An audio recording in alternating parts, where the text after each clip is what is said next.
Saudara-saudara kaum muslimin rahimakumullah, harta adalah amanat dan akan kita pertanggungjawabkan.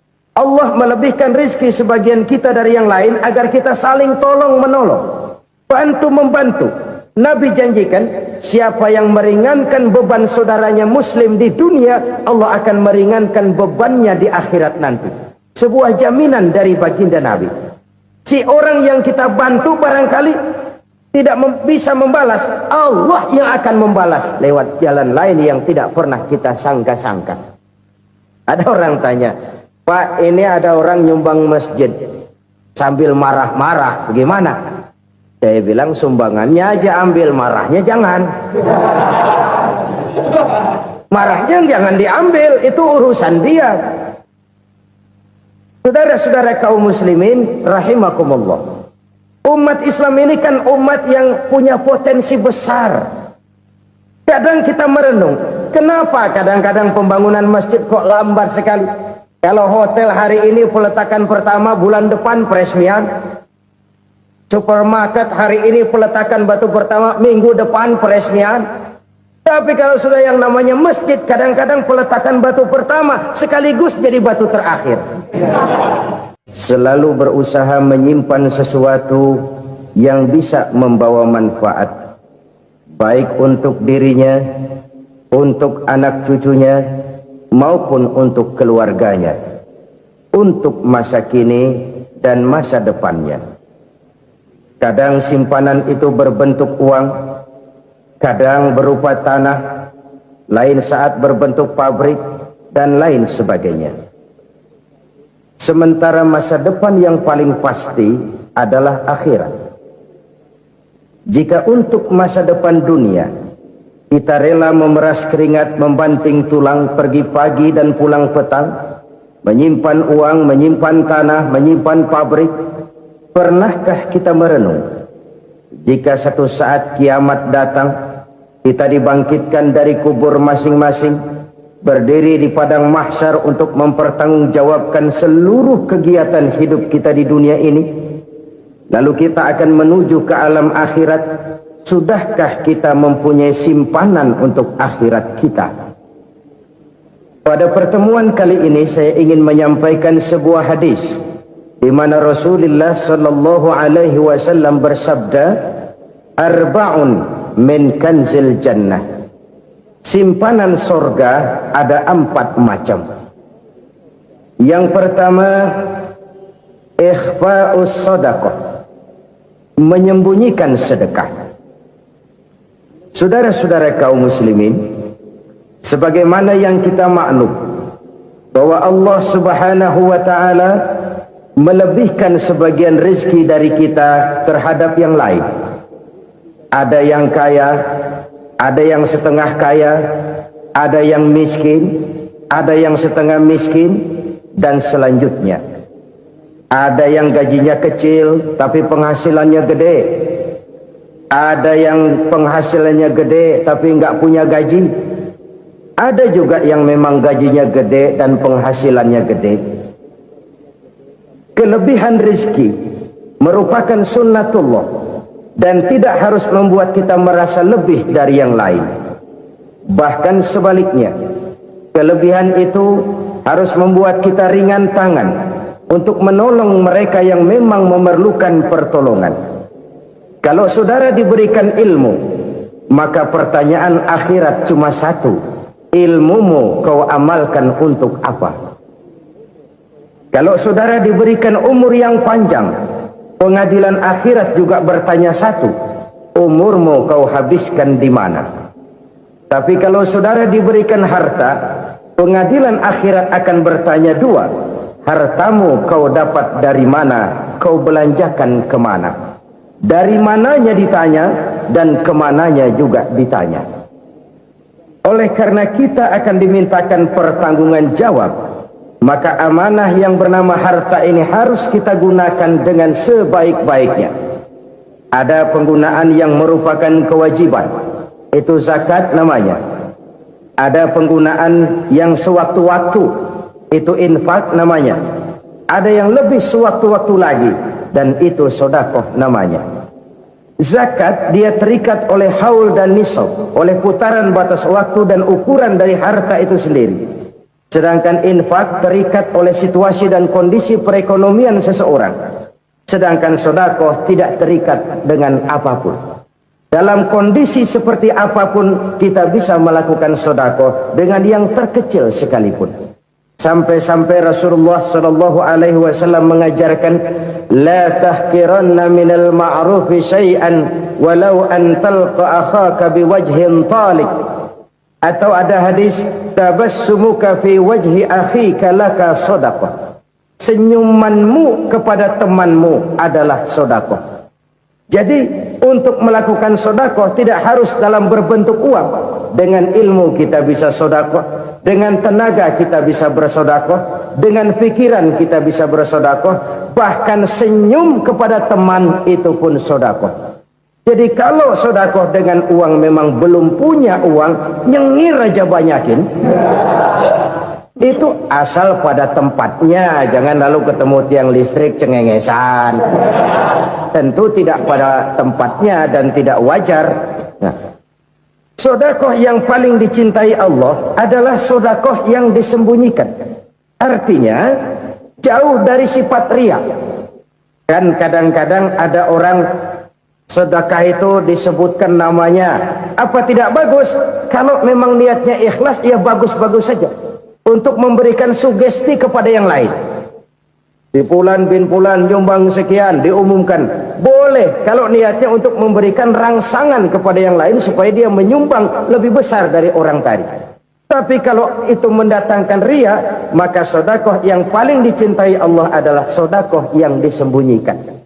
Tangan kiri saja tidak tahu apa yang diberikan oleh tangan kanan. Sedekah yang dilakukan dengan ikhlas akan merupakan perbendaharaan surga, tersembunyi dari pandangan orang lain, tidak seorang pun tahu. Karena memang sikap yang baik adalah melupakan kebaikan dan mengingat kesalahan. Itu salah satu ciri orang bahagia. Orang yang selalu mengingat kesalahannya dan berusaha melupakan segala kebaikannya. Kalau dia akan berada kebaikan, dia tidak bisa ikut, dia merasa rugi karena dia merasa belum pernah berbuat baik. Tapi kalau akan melakukan kesalahan baru, dia ingat kesalahan yang sudah-sudah, sehingga terhalang baginya untuk melakukan satu kesalahan baru. Demikianlah saudara-saudara, bahwa Allah melebihkan rizki sebagian kita dari yang lain, agar terjadi tolong-menolong dalam kehidupan ini. Jadi kesenjangan yang nature, kesenjangan yang alami, itu sunnatullah. Ada yang kaya, ada yang miskin, ada yang kelas menengah. Nah, kenapa lalu sekarang kita berusaha mengentaskan kemiskinan? Oleh karena adanya kesenjangan struktural. Kalau yang kaya bisa semakin kaya, kenapa yang miskin tidak bisa naik jadi ikut sedikit kaya? Sebab pada dasarnya Islam adalah agama yang sejak turunnya sudah berupaya memerangi kemiskinan. Bahkan dikatakan kemiskinan itu mendekatkan kepada kekufuran. Orang kalau miskin udah dekat banget sama kafir. Gampang menjadi kafir. Berapa banyak saudara-saudara kita yang oleh karena soal perut, oleh karena soal materi, terpaksa meninggalkan dan menanggalkan akidahnya. Menjual petunjuk yang diberikan Allah dengan kesenangan dunia yang cuma sebentar ini. Na'udzubillah, thumma na'udzubillah. Jadi makin kita sembunyikan satu sedekah, semakin banyak perbendaharaan kita di surga. Sedekah yang paling dicintai Allah adalah sedekah yang disembunyikan. Malahan ada seorang sufi, dia punya kebiasaan kalau pergi sholat Jumat, dia bawa uang, itu uang dia taruh di bawah tikar masjid. Dia niat sedekah kepada siapa saja yang nemuin itu duit. Maksudnya apa? Supaya yang nemuin nggak tahu siapa yang punya duit. Demikian dia saking ingin menyembunyikan sedekahnya. Karena sifat riya itu bisa memakan amal kita sendiri. Riya itu termasuk menyebut-nyebut kebaikan kita. Orang yang suka nepuk dada, sedikit-sedikit ngitungnya kalau nggak gua. Tuh kalau nggak gua tuh. Tuh yang belas itu kalau nggak gua, kalau nggak gua. Iya kalau nggak lu kenapa emang? Orang yang suka menepuk jasad. Biasanya memang begitu, saudara-saudara. Kalau perang lagi berkecamuk, orang nggak sempat ngaku jadi pahlawan. Tapi begitu perang selesai, yang kagak kenal bedil ngaku pahlawan, Mas. Itu sesuatu yang biasa. Oleh karenanya, orang-orang yang ikhlas dalam bersedekah, disembunyikannya sedekah itu, Allah cinta betul. Malahan ada hadis memberikan jaminan, inna shadaqatal mar'il muslimi tazidu fil umri wa tadfa'u mitatas su'i. Sesungguhnya sedekahnya seorang mukmin tazidu fil umri, bisa menambah umur panjang, wa tadfa'u mitatas su'i, dan menyelamatkan manusia dari mati secara su'ul khatimah. Jadi siapa yang kepengen panjang umur, banyaklah sedekah. Yang bosan hidup, pelit terus. Sedekah menambah panjang umur dan menyelamatkan manusia dari mati secara su'ul khatimah. Pak, katanya umur itu nggak bisa ditambah, nggak bisa dikurangin. Kapan? Kalau ajal sudah datang. Wa idza jaa ajaluhum la yastakhiruna sa'atan wa la yastaqdimun. Kalau ajal datang tidak bisa dimajukan, tidak bisa dimundurkan. Itu kalau ajal sudah datang. Tidak bisa lagi umur ditambah dikurangi, sudah datang. Tapi kalau belum datang, itu kan haknya Allah. Mau ditambah, mau dikurangi, hak prerogatif Allah. Sebagai pencipta manusia, Allah maha kuasa dan maha mampu. Sedekah ini menambah panjang umur dan menyelamatkan manusia dari mati secara su'ul khatimah. Itu orang mati kan sama ya, kondisinya mati, nggak nafas. Tapi hakikat mati kan lain-lain. Ada yang mati itu husnul khatimah, baik akhirnya. Misalnya lagi ngaji mati, lagi sholat mati, lagi sedekah mati. Ini yang dinamakan dengan husnul khatimah, baik di akhirnya. Sebaliknya ada yang su'ul khatimah, jelek di akhirnya. Ini yang jadi catatan akhir. Lagi nyekek botol, mampus. Lagi banting kartu, modar. Su'ul khatimah, jelek pada akhirnya. Sedekah menyelamatkan manusia dari mati secara su'ul khatimah. Dan kita semua kepengen mendapat husnul khatimah, jauh dari su'ul khatimah. Oleh sebab itu yang bisa menyelamatkan kita dari penyakit itu antara lain adalah sedekah yang disembunyikan, yang dikerjakan dengan ikhlas karena Allah, tidak karena kepengen dipuji orang, tidak karena ingin dikatakan orang pemurah. Sebab orang dermawan itu orang yang memberi tanpa harus diminta. Kalau masih harus diminta, ya belum dermawan namanya, masih harus diminta. Kalau nggak diminta ya tulus, lolos, polos. Saudara-saudara kaum muslimin rahimakumullah, harta adalah amanat dan akan kita pertanggungjawabkan. Allah melebihkan rizki sebagian kita dari yang lain agar kita saling tolong menolong, bantu membantu. Nabi janjikan siapa yang meringankan beban saudaranya muslim di dunia, Allah akan meringankan bebannya di akhirat nanti. Sebuah jaminan dari baginda Nabi. Si orang yang kita bantu barangkali tidak bisa membalas, Allah yang akan membalas lewat jalan lain yang tidak pernah kita sangka-sangka. Ada orang tanya, Pak, ini ada orang nyumbang masjid sambil marah-marah, bagaimana? Saya bilang sumbangannya aja ambil, marahnya jangan. Marahnya jangan diambil, itu urusan dia. Saudara-saudara kaum muslimin rahimakumullah, umat Islam ini kan umat yang punya potensi besar. Kadang kita merenung, kenapa kadang-kadang pembangunan masjid kok lambat sekali? Kalau hotel hari ini peletakan pertama, bulan depan peresmian. Supermarket hari ini peletakan batu pertama, minggu depan peresmian. Tapi kalau sudah yang namanya masjid, kadang-kadang peletakan batu pertama sekaligus jadi batu terakhir.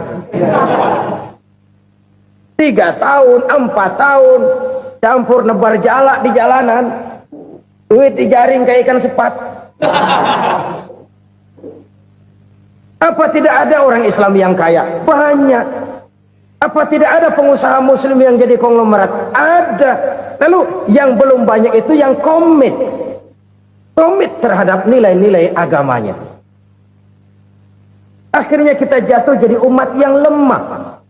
Belum ada pengusaha konglomerat muslim buka pabrik supermi cap bedug misalnya umpamanya atau pabrik kecap cap sorban supaya identitas keislamannya sedikit kelihatan. Kita jatuh jadi umat yang lemah karena potensi tidak terinventarisir dengan baik. Kita ini ibarat kompor yang cuma matengin nasi orang lain. Potensi kita dimanfaatkan oleh orang lain. Ukhuwah Islamiyah kita baru terbatas kepada silaturahmi. Ukhuwah di bidang ekonomi kita lemah, ukhuwah di bidang kebudayaan kita lemah, apalagi ukhuwah di bidang politik kita lebih rapuh lagi. Padahal ukhuwah itu adalah totalitas kehidupan manusia, menyangkut ipolek sosbud, memerlukan nilai-nilai ukhuwah.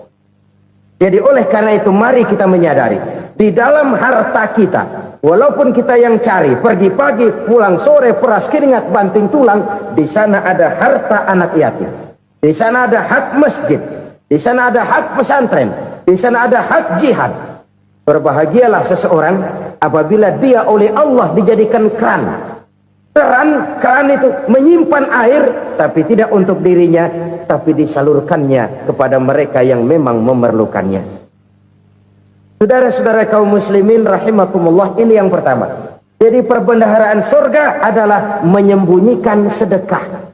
Orang lain nggak tahu, kita pun nggak pernah ngitung-ngitung. Kita anggap lewat begitu saja, padahal itu deposit akhirat. Satu.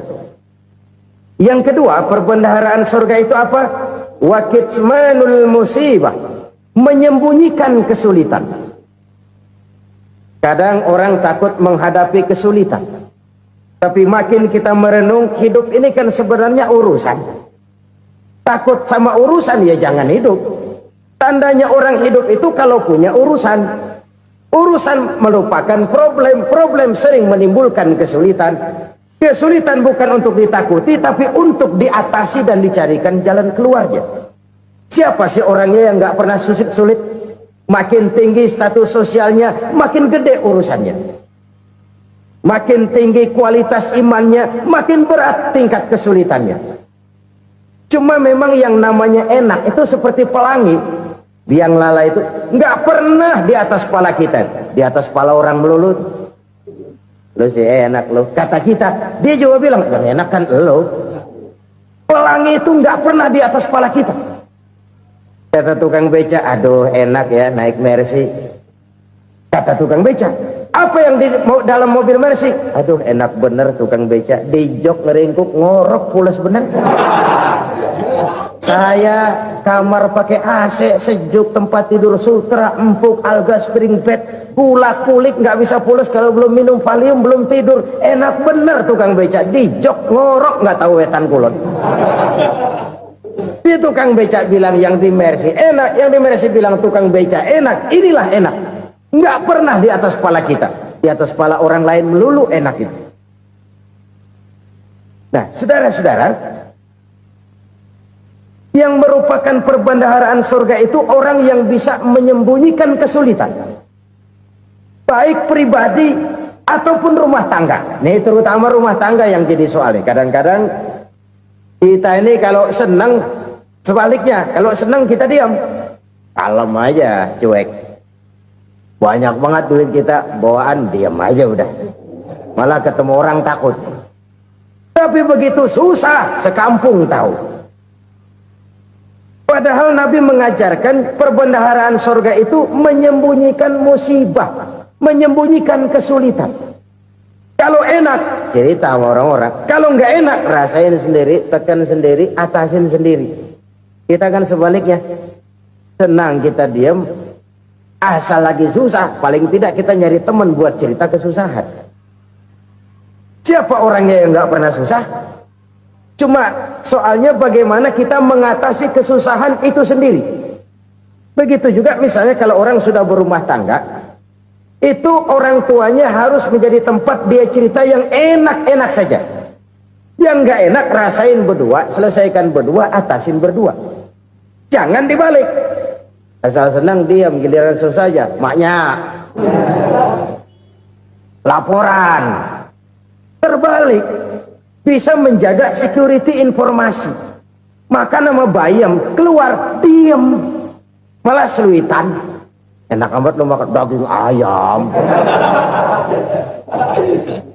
Security informasi. Saudara-saudara kaum muslimin rahimakumullah.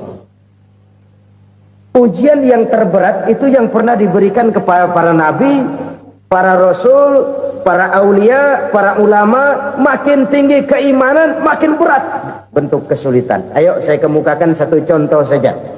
Ada seorang nabi yang kaya, nabi kaya, namanya Nabi Ayub. Iblis kalau orang begini kan keki, ibadahnya rajin, kaya. Nih yang kayak begini susah digodain. Kalau ibadahnya rajin, miskin, enggali bisa disogok. Sini imannya mantap, ibadahnya rajin, kaya, nabi lagi. Oh, tapi namanya iblis nggak kurang akal. Laporan, Tuhan, kenapa Les?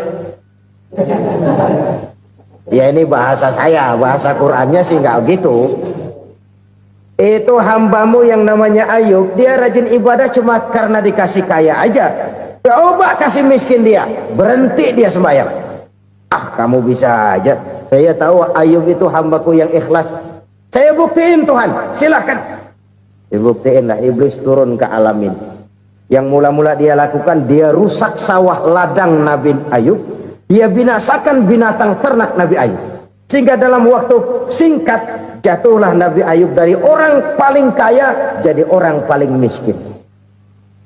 Beliau masih ibadah di mihrab dalam masjid. Datang iblis.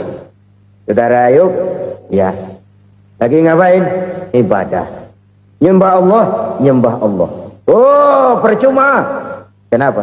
Tuhan yang ente sembah nih, dia udah bikin miskin ente. Sawah ladang ente hancur lebur, binatang ternak binasa. Sekarang ente jadi orang paling miskin. Ngapain nyembah Tuhan kayak begitu? Tekor. Udah berhenti dah ibadah, berhenti ibadah. Ini iblis sama Tuhan laporannya lain, yang dikerjakan kepada Nabi Ayub juga lain. Benar begitu iblis kata Nabi Ayub? Iya. Sawah ladang saya habis, buras. Binatang ternak saya binasa, binasa. Saya miskin, bangpak. Apa jawab Nabi Ayub? Bukan innalillahi, ya ini hebat. Alhamdulillahillazi a'tani wa akhza minni. Segala puji bagi Allah yang telah memberikan harta kepada saya dan sekarang mengambilnya lagi. Alhamdulillah. Allah yang ngasih, Allah yang ambil. Itu mah urusan Allah. Iblis cuman ibadah jalan terus, sujud lagi Nabi Ayub. Iblis seleher gondok banget. Dasar Nabi nggak mempan dia apa-apain. Miskin malah alhamdulillah. Allah yang ngasih, Allah yang ambil. Jadi kalau kita tidak komit, kita tidak terikat kepada kaya, miskin, senang, susah, apa yang bisa bikin kita susah? Jadikan kekayaan, kemiskinan, jadikan senang, susah sebagai anak buah yang bisa kita atur. Jangan kekayaan ngatur kita, jangan kemiskinan ngatur kita. Kita yang harus mengatur mereka. Senang, susah, kaya, miskin, bahagia, sengsara, jadikan itu anak buah yang bisa kita atur. Kalau sekarang kita kaya, lain saat boleh jadi kita miskin, semiskin-miskinnya. Allah yang ngasih, Allah yang ambil. Tenaga mana yang bisa menghalangi? Ibadah jalan terus. Iblis makin gondok. Dasar Nabi loh. Akhirnya apa? Nabi Ayub dikerjain, diberikan penyakit. Demikian fatal penyakitnya. Bayangin, udah miskin sakit. Masya Allah. Miskin sakit. Sakitnya nggak lama, kira-kira 16 tahun. Istrinya 3, 2 mental minta ceraiin. Ngerawatin laki bengek begini. Senang belum tentu, susah udah pasti nih. Cerai aja, cerai dah. Cerai. Tinggal satu Siti Rahmah yang setia menemani beliau. Sesetia-setianya hati perempuan. Satu saat Siti Rahmah bilang, "Bang, iya, abang kan Nabi, Bang. Lalu, namanya Nabi kan doanya jarang meleset, Bang. Maksud kamu minta kenapa sih sama Tuhan biar abang sembuh baik dah, Bang?" Siti Rahmah, "Iya. Saya sakit berapa tahun sih dah? 16 tahun, Bang. Sebelum ini saya sehat berapa tahun? Ya kira-kira 60 tahun, Bang. Nah, coba ente banding-bandingin, Rahmah. Saya dikasih sehat 60 tahun, dikasih sakit 16 tahun. Sudah nggak sabar mau doa kepada Allah minta sembuh. Saya malu kepada Allah. Diuji dengan yang luar biasa seperti ini, tidak mengganggu stabilitas kehambaannya. Dia tetap menghamba kepada Allah Subhanahu wa ta'ala. Saudara-saudara kaum muslimin rahimakumullah, kunci menghadapi kesulitan itu apa? Allah jelaskan dalam satu ayat, wa basyiris sabirin alladzina iza asabathum musibah qalu inna lillahi wa inna ilaihi raji'un. Gembirakan orang-orang yang sabar. Siapa mereka itu? Yang apabila mendapat musibah mereka kembali kepada keyakinan dasar, segalanya dari Allah dan segalanya akan kembali kepada Allah. Ini konsepsi dasar dari sikap muslim dalam menghadapi berbagai kesulitan. Segalanya dari Allah, segalanya akan kembali kepada Allah. Kalau ini sudah kondisi dasarnya, maka kita akan lapang menghadapi kenyataan bagaimanapun pahitnya. Apakah itu namanya miskin, apakah itu namanya sakit, bahkan maut sekalipun. Maut sekalipun. Segalanya dari Allah, segalanya akan kembali kepada Allah. Ini sikap hidup, bukan sekedar ucapan. Kita kadang-kadang menjadikannya sebagai ucapan. Mulutnya sehingga berhenti, innalillahi wa inna ilaihi raji'un, tapi nangisnya terus gerung-gerungan. Bukan itu, ini kesadaran moral. Kalau segalanya dari Allah, segalanya kembali kepada Allah, kan sebenarnya cuma nunggu giliran. Hari ini saya nyembayangin dia, entah hari apa saya disembayangin orang. Hari ini saya antar dia ke kubur, entah hari apa orang nganterin saya ke kubur. Hari ini saya tahlilkan dia, entah nanti kapan orang tahlilkan saya. Segalanya dari Allah, segalanya akan kembali juga kepada Allah. Oleh sebab itu saudara-saudara, kesulitan bukan untuk ditakuti. Kesulitan justru untuk diatasi, dicarikan jalan keluarnya. Dan tidak ada orang yang tidak pernah mendapat kesulitan. Tidak ada. Semakin tinggi status sosial, semakin tinggi kualitas keimanan, semakin besar juga tingkat kesulitan.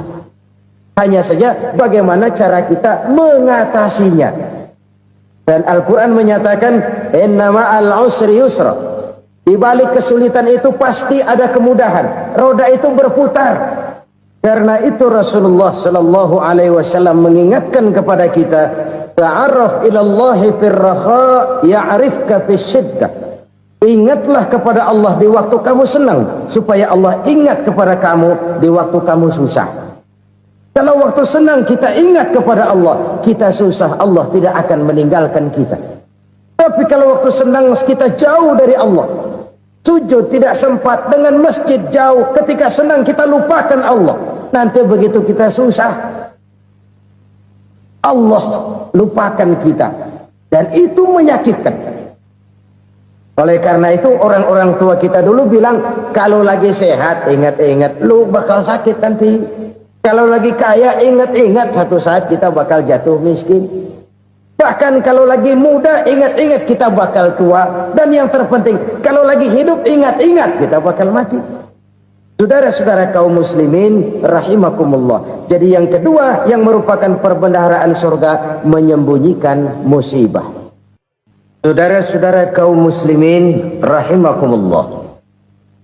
Hal ketiga yang merupakan perbendaharaan surga adalah wasilatur rahmi. Orang yang suka bersilaturahmi. Sebagaimana yang kita maklum bahwa manusia adalah makhluk yang disebut zon politika. Makhluk sosial yang tidak mungkin hidup sendiri-sendiri. Betapa dan siapapun kita memerlukan orang lain. Bodoh betul manusia kalau tinggal di tengah masyarakat tapi tidak mau bermasyarakat. Merasa hebat sendiri, pinter sendiri, gagah sendiri, kaya sendiri. Mungkin kalau mati juga ngubur sendiri. Jangankan kita di sini, di sorga saja Nabi Adam waktu sendirian bengong melulu, mondar mandir. Allah tegur dam sepi dam. Ya ini kalau bahasa saya. Iya Tuhan sepi ini nggak ada coret-corekan pisan ini. Diciptakan Siti Hawa baru anteng Nabi Adam. Itu di sorga. Cobalah. Umpamanya saudara tinggal di Jakarta nih. Kayak bener. Apaan aja di Jakarta punya saudara dah. Jembatan Semanggi ambil. Monas, Buntel bawa pulang. Hotel-hotel ambil semua. Cuman tinggal di Jakarta sendirian, apa enaknya? Betapa dan siapapun kita perlu orang lain. Tidak ada seorang pun yang bisa memenuhi kebutuhan hidupnya secara sendiri-sendiri. Nah, Islam telah menyelamatkan manusia dari ras diskriminasi, mengikat manusia dengan persaudaraan yang berlandaskan kepada akidah. Karena itu dianjurkan bersilaturahmi. Bahkan Nabi menyatakan, man arada ayyubsata lahu fi rizqihi wa yunsa'a fi atharihi falyasil rahimah. Siapa yang kepengen diluaskan rezekinya dan dipanjangkan usianya, banyaklah ia bersilaturahmi. Siapa yang kepengen dimudahkan rezekinya, hendaknya ia banyak bersilaturahmi. Kalau banyak teman, kesulitan kan paling tidak ada tempat cerita. Udah susah, sendirian kita pikirin diri, nggak ada tempat tukar pikiran. Cepet banget sama bengek. Dilawan sendiri. Nah, secara makro kita bisa berkata, tidak mungkin ada kemenangan kalau tidak ada kekuatan. Tidak ada kekuatan kalau tidak ada kesatuan dan persatuan. Tidak mungkin ada kesatuan dan persatuan tanpa semangat silaturahmi. Kalau umat Islam mau menang, dia harus kuat. Kalau umat Islam mau kuat, dia harus bersatu. Kalau umat Islam mau bersatu, dia harus membudayakan silaturahmi ini. Bahkan sampai-sampai kata Nabi, kalau bisa cari nilai tambah. Apa? Silman qata'ak. Bersilaturahmilah kau kepada orang yang marah denganmu. Masya Allah, indahnya ajaran agama kita. Orang yang marah pun kepada kita, kata Nabi, kalau bisa bersilaturahmilah kepadanya, kepada orang yang marah itu. Di situ nilai tambah. Cuman jujur nih hadis, ngucapinnya gampang, ngamalinnya yang berat banget. Orang marah sama kita, kita disuruh silaturahmi. Ada apa malu? Lu marah, ada gue marahan lagi. Gue pikirin. Saudara-saudara kaum muslimin rahimakumullah. Tapi ini yang diajarkan, bahkan ini yang dicontohkan oleh baginda Rasul. Bagaimana begitu mudah? Misalnya satu saat Abu Jahal ini ngatur strategi bagaimana bikin Muhammad celaka. Dia gali lubang di depan tempat tidurnya. Dia tutupin daun korma. Terus dia panggil seseorang, ke sini. Kasih tahu Muhammad, pamannya sakit keras, minta ditengokin. Berangkat orang ini ke sana. Muhammad, labbaik. Pamanmu sakit keras, dia minta ditengokin. Baik, saya akan datang menjenguk beliau. Berangkatlah Nabi ke rumah Abu Jahal tanpa prasangka apapun. Abu Jahal udah pasang setil, selimut 3 rangkap setengah dipakai, persis kayak orang meriang. Tapi sembari ngintip dari balik selimut, begitu Muhammad buka pintu, nah masuk perangkap nih. Muhammad jalan menuju tempat pembaringan. Makin lama makin dekat, makin lama makin dekat, makin dekat ke lubang yang dipasang oleh Abu Jahal itu. Dalam hati Abu Jahal, terus dah jatuh, mampus dah lo ini. Mampus lo hari ini nih. Apa yang terjadi? Malaikat Jibril datang. Muhammad, pamanmu cuma pura-pura sakit. Di depan tempat tidurnya ada lubang perangkap supaya kamu jatuh ke situ. Sudah, kamu pulang. Balik kanan Nabi. Sudah hampir jatuh ke lubang, balik kanan, pulang. Bayangin kecewanya Abu Jahal. Muhammad dikit lagi, Muhammad dikit lagi. Enggak paman, saya pulang aja. Emosi bangun dari tempat tidur, enggak sadar kalau lagi pura-pura sakit. Lompat ngejar Nabi, dia lupa dengan lubang yang dia gali. Serak, nyemplung sendiri ke dalam lubang.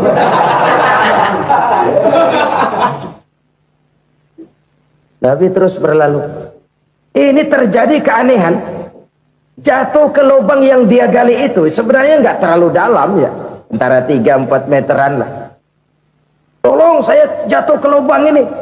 Datanglah pelayan-pelayannya itu. Angkat saya dari sini. Oh, yang ngulurin tambang. Satu gulung, belum juga nyampe itu tambah. Kurang, beli lagi ke warung. Sambung, ulur lagi, nggak juga bisa sampai. Wah, ini kerjaan Muhammad ini. Tolong, siapa salah seorang kamu ke rumah Muhammad, kasih tahu encangnya kecebur. Minta ditolongin. Sampaikan kepada Rasul. Kenapa? Pamanmu jatuh ke lubang, Muhammad minta tolong diangkatin. Tambang udah nyambung-nyambung nggak nyampe juga. Ya, nanti saya datang, saya tolong. Coba. Nyata-nyata orang berniat jahat mau mencelakakan dia. Datang dia menolong. Ini yang disebut air tuba dibalas air susu ya ini. Bukan sebaliknya. Air tuba dibalas air susu. Paman, kecebur ya? Iya Muhammad, tolong ini. Pegang tangan saya. Nabi ulurkan tangannya. Nyampe. Dipegang oleh Abu Jahal. Diangkat ke atas. Sampai atas. Apa kata Abu Jahal? Sihirmu memang hebat Muhammad. Udah ditolongin dikata sihir. Yang enak kita kemplang kan itu orang begitu. Urusan apa? Tapi inilah akhlak. Kalau bisa kamu bersilaturahmilah dengan orang yang marah kepadamu sekalipun. Orang marah kita tetap baik. So, kalau kita berbuat baik sama orang yang memang baik, rasanya sih biasa-biasa aja. Orang baik kita baik lagi, ya draw aja, belum ada nilai tambah di situ. Baru ada nilai tambah kalau kita bisa berbuat baik kepada orang yang nyakitin kita. Itu namanya kita setingkat di atas dia. Dia sakitin kita, kita berbuat baik sama dia. Dia pelit sama kita, kita baik sama dia. Dia marahin kita, kita deketin dia. Di situ kita punya nilai tambah. Jadi siapa yang ingin diluaskan rezekinya, kata Nabi, dan dipanjangkan umurnya, hendaklah ia banyak-banyak bersilaturahmi. Sederhana sebenarnya silaturahmi, tapi silaturahmi membangkitkan semangat kesatuan dan persatuan. Kesatuan dan persatuan melahirkan kekuatan. Dalam matematika 1 ditambah 1 pasti 2. Tapi di tengah masyarakat 1 orang takut ditambah 1 orang takut, hasilnya jadi 2 orang setengah berani. Kenapa setengah berani? Karena udah berdua. Tadi pan takut sendirian. Kalau dia kumpul turu-turu takutlah jadi berani. Kita yang lemah, kita yang tidak berdaya, kita yang miskin, kalau mau kompak bersatu, apa yang nggak bisa kita kerjain? Apalagi tinggal di kota besar, pilihan cuma 2. Bertahan atau minggir. Bertahan atau minggir. Untuk bisa bertahan harus mampu bersaing. Untuk mampu bersaing harus punya keahlian. Keahlian harus ditunjang dengan pendidikan, ditambah oleh kekompakan sebagai umat. Udah miskin mencar mulu, orang injak kita. Orang nggak pandang urusan apa malu. Oleh karena itu silaturahmi pada hakikatnya merupakan roh dari ukhuwah yang diajarkan oleh agama kita. Bagaimana Islam menyelamatkan masyarakat manusia dari ras diskriminasi, mengikat manusia, dan tidak ada persaudaraan yang lebih indah selain persaudaraan yang diikat dengan nilai-nilai akidah. Sepanjang orang di jalan Allah, itulah saudara kita. Keluar dia dari jalan Allah, selesailah persaudaraan sampai di situ. Karena itu, kalau ingin menyimpan sesuatu di surga, banyaklah bersilaturahmi. Datang ke rumah ini, datang ke rumah itu, dan lain sebagainya. Itu simpanan kita di akhirat nanti. Ini yang ketiga. Saudara-saudara, yang keempat, perbendaharaan surga itu apa? Wa qawlu la hawla wa la quwwata illa billah. Ucapan la haula wa la quwwata illa billah. Ibadah kan ada yang berat, modalnya besar. Bangun masjid berat, modalnya besar. Bangun rumah sakit berat, modalnya besar. Ada ibadah yang berat tapi modalnya ringan. Misalnya puasa. Puasa itu berat, mengendalikan nafsu. Kalau sekedar nggak makan nggak minum sih enteng, mengendalikan nafsu itu jihad terbesar. Tapi kan modalnya ringan, cuma niat saja. Ini ibadah berat, modalnya ringan. Ada ibadah yang ringan, modalnya juga enteng. Seperti termasuk ucapan la haula wa la quwwata illa billah. Tanpa sadar, la haula wa la quwwata illa billah, nyelengin tuh di surga. Nyelengin, kita nggak terasa, nyelengin simpenan akhirat. La haula wa la quwwata illa billah, nyimpan lagi. Kaget, la haula wa la quwwata illa billah, nyimpan lagi. Banyak simpenan. Walaupun sebenarnya yang dimaksud di sini adalah kesadaran batin bahwa tidak ada daya dan kekuatan kecuali Allah. Itu intinya. Kita memulai pekerjaan disunahkan baca bismillah, kan begitu? Apa itu? Kesadaran moral bahwa ini saya bisa kerjakan. Saya kerjakan ini dengan menyebut nama Allah. Kenapa? Kalau Allah tidak memberikan daya dan kekuatan, mana mampu saya kerjakan ini. Maka saya kerjakan ini dengan menyebut nama Allah. Bismillah. Kesadaran moral. Manusia hanya wajib berusaha, tapi nggak pernah wajib berhasil. Banyak hal-hal yang kalau kita renungkan secara rasio nggak mungkin, tapi jadi kenyataan. La haula wa la quwwata illa billah. Tidak ada daya dan kekuatan kecuali bagi Allah semata-mata. Kesadaran moral akan kelemahan dan keterbatasan makhluk bernama manusia. Kadang kita kagum dengan otak, tapi kita sering lupa sama yang bikin otak. Padahal bagaimanapun hebatnya otak, yang bikin otak pasti lebih hebat dari otak. Nggak percaya? Silahkan otak-otakan. Inilah kecenderungan. Kita kagum dengan pesawat-pesawat mutakhir, bukan main, besi gede banget terbang itu. Alangkah hebatnya. Lalu apa yang bikin otak tidak lebih hebat dari itu semua? Kita puji laut. Apa yang bikin laut tidak lebih hebat dari laut itu? La haula wa la quwwata illa billah. Tidak ada daya dan kekuatan kecuali Allah. Apa yang bisa kita lakukan kalau tidak karena daya dan kemampuan yang diberikan oleh Allah kepada kita? Lahirlah sikap tawadu, rendah hati, tidak melonjak menjadi angkuh dan sombong, sadar akan kelemahan dan keterbatasan diri sebagai makhluk yang diciptakan oleh Allah Subhanahu wa taala. Jadi satu sisi ini ucapan yang berpahala, la haula, jadi wiridan. Pada sisi lain ini kesadaran moral, sikap mental, kesadaran batin bahwa yang punya daya dan kekuatan itu cuma Allah. Kita nggak pantas untuk sombong, sebab sombong itu pakaiannya Allah. Kita nggak sedang pakai pakaian Allah, kegedean. Dan makin kita renungi, makin terbentur. Apa sih yang bisa kita sombongin? Kita mau sombong apa? Kaya, pintar, itu kan semua relatif. Di atas langit masih ada langit lagi. Jadi oleh karenanya, marilah kita menyadari, manusia hanya wajib berusaha, tapi tidak pernah wajib berhasil. Yang berusaha saja tidak wajib berhasil, apalagi yang tidak berusaha. Islam bukan agama orang pemalas yang selesai sholat lalu endelohom, nggelenggem ayem-ayem.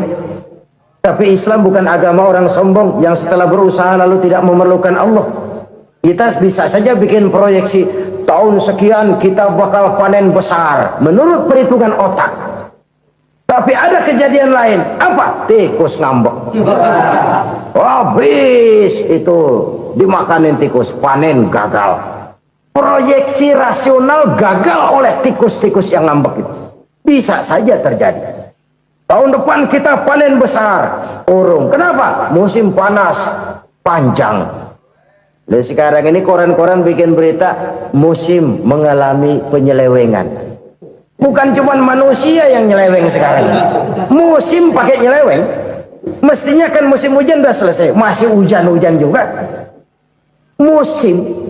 Nah sekarang kita boleh bikin proyeksi, kita bakal panen besar. Tahu-tahu musim panas panjang, sawah retak, air kering.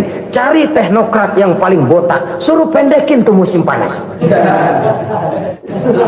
La haula wa la quwata illa billah. Inilah kesadaran moral. Saudara, saya teringat satu saat ada seorang konglomerat. Umurnya ya kira-kira 70-an. Satu saat dia ditanya oleh wartawan, "Pak, umur Bapak berapa sih?" "Ya paling 10 tahun." 10 tahun? 10 tahun?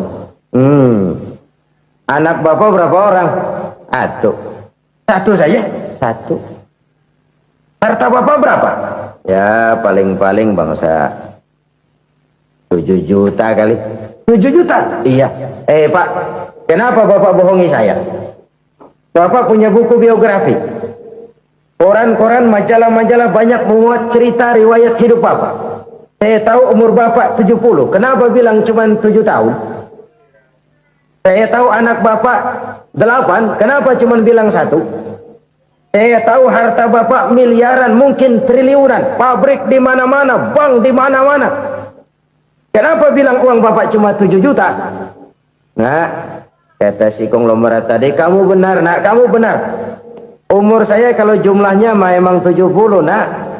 Cuman ingat-ingat saya, baru 7 tahun terakhir ini saya sujud. Baru 7 tahun terakhir ini saya berusaha dekat dengan Allah. Saya laksanakan perintahnya, saya jauhi larangannya. 7 tahun inilah rasanya yang ada nilainya di hadapan Allah. Yang 63 tahun matong, kelabu, kelem umur gue. Habis untuk maksiat, untuk munkarat. Maka ketika ditanya tadi, umur saya 7 tahun itu. Oh begitu Pak. Oh iya. Lalu anak Pak, anak Bapak kan 8. Kenapa bilang cuma 1? Nah, kalau jumlah hitungannya memang anak saya 8. Tapi dari 8 orang ini rasanya cuma 1 nih yang bakal jadi buah hati, belahan jantung, pelanjut cerita, penerus sejarah, bakal jadi anak soleh yang akan mendoakan saya. Cuman 1 rasanya anak saya ini yang bakal jadi buah hati saya, besar-besaran saya, yang akan mendoakan di kubur saya, yang akan mendoakan di akhirat saya. Yang 7 orang mana, Masya Allah, yang 1 tenggeng, yang 1 nyekek botol mulu, yang 1 nggak karu-karuan. Makanya saya bilang 1 anak saya yang akan bisa mendoakan saya. Oh begitu Pak. Iya. Nah harta Pak, harta Bapak kan triliunan. Pabrik Bapak di mana-mana. Uang Bapak hampir di tiap bank-bank besar. Kenapa bilang cuma 7 juta? Betul kau Nak. Harta saya kalau jumlahnya memang miliaran, triliunan mungkin. Tapi yang saya ingat baru 7 juta tuh yang saya belanjakan di jalan Allah. Saya nyumbang masjid, saya santuni yatim piatu, saya bantu pembangunan pesantren, saya bantu pembangunan rumah sakit Islam. Itu yang akan saya bawa pulang ke akhirat, yang 7 juta itu. Yang triliunan itu nanti akan diperebutkan oleh anak-anak saya sebagai waris saya. Jadi harta saya 7 juta itu yang bakal nemenin saya di akhirat, yang akan saya bawa pulang jadi teman saya. Saudara-saudara kaum muslimin, jangan-jangan orang tua itu adalah kita-kita ini. Jangan-jangan kita-kita ini adalah orang tua itu. Jangan-jangan itu potret dari diri kita masing-masing. Dari sekian umur yang diberikan Allah, berapa tahun yang ada nilainya di hadapan Allah? Dari sekian anak-anak yang merupakan amanah, berapa yang akan mendoakan kita sebagai orang tuanya menjadi anak soleh? Dari sekian banyak harta yang diberikan Allah, berapa yang akan kita bawa pulang menghadapnya nanti, yang kita belanjakan di jalan Allah? Ini sebuah potret kehidupan. Karena itu kita kembali kepada la haula wa la quwata illa billah. Kita wajib berusaha, kita wajib berikhtiar. Selebihnya segala daya dan kekuatan hanya milik Allah saja semata-mata. Satu kesadaran batin dari setiap pribadi muslim. Setelah ia berusaha dan berikhtiar, ia menyerahkannya kepada Allah Subhanahu wa ta'ala. Jadi satu sisi ini merupakan wiridan ucapan yang mengandung pahala, pada sisi lain ini merupakan sikap batin dari seorang muslim di dalam ia menghadapi realitas kehidupan ini. Saudara-saudara kaum muslimin rahimakumullah, kalau ini kita jadikan satu basis kehidupan, maka ini akan menyelamatkan manusia dari kemungkinan tergelincir menjadi orang yang lupa diri dan lupa darat. Sebab itu Imamul Ghazali berpesan, jadidis safinah fa innal bahra amiq wa khuziz zad fa inna safara ba'id wa khaffifil hamla fa innal hamla sadid. Perbarui selalu kapalmu karena lautan sangat dalam. Bawa bekal yang banyak karena perjalanan ini sangat jauh. Ringankan beban karena kebanyakan beban akan menyakitkan. Alangkah indah kalimat ini, alangkah dalam makna yang terkandung di sana. Perbarui selalu kapalmu karena lautan sangat dalam. Apa artinya ini? Jaga mentalmu baik-baik. Pelihara imanmu baik-baik karena hidup penuh cobaan seperti lautan. Kita kalau berlayar di lautan kan kadang-kadang tenang, angin bertiup sepoi-sepoi basah. Jika malam datang, bintang gemintang bertabur menghias cakrawala. Rembulan memantulkan sinarnya dengan indah. Dalam keadaan begitu berlayar enak. Tapi lain saat ombak menggunung, halilintar menyambar, angin topan bertiup. Berapa banyak sudah saudara-saudara kita yang tenggelam di lautan dunia tanpa sadar bahwa dia belum sampai kepada pantai yang akan dituju. Berapa banyak sudah saudara-saudara kita yang tenggelam di lautan dunia ini tanpa sempat bangkit lagi. Dia menyangka sudah sampai kepada tujuannya. Hati-hati kapal jangan sampai bocor karena lautan sangat dalam. Iman ini jaga baik-baik karena hidup penuh dengan ujian. Wa khuziz zad fa inna safara ba'id. Bawa bekal yang banyak karena perjalanan sangat jauh. Saudara mau ke Bandung, bawa duit. Saudara mau ke Surabaya, banyakkan lagi duitnya. Saudara mau ke Mekah, gepokan, iketan tuh duit nggak lembaran lagi. Makin jauh perjalanan, makin banyak bekal yang harus kita bawa. Kalau saudara dari Jakarta mau ke Surabaya, kagak bawa duit berangkat juga, itu sih bukan berani namanya, nekat. Sampai Surabaya belum tentu, sengsara di jalan udah pasti. Kenapa? Nggak bawa bekal berangkat.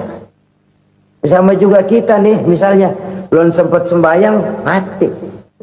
Waduh, berani banget orang. Belum punya bekal, mati. Sengsara di jalan. Atau bekal tidak cukup. Dari Jakarta saudara mau ke Surabaya, bawa duit 500 perak. Paling jauh Cikampek nyampenya itu. Paling jauh itu.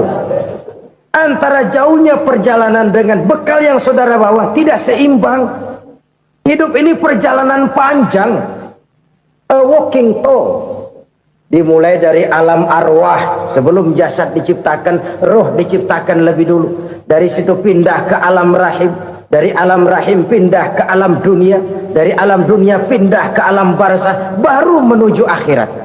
Satu perjalanan panjang. Kalau bekal tidak bawa, sengsara di jalan. Bawa bekal yang banyak karena perjalanan ini sangat jauh.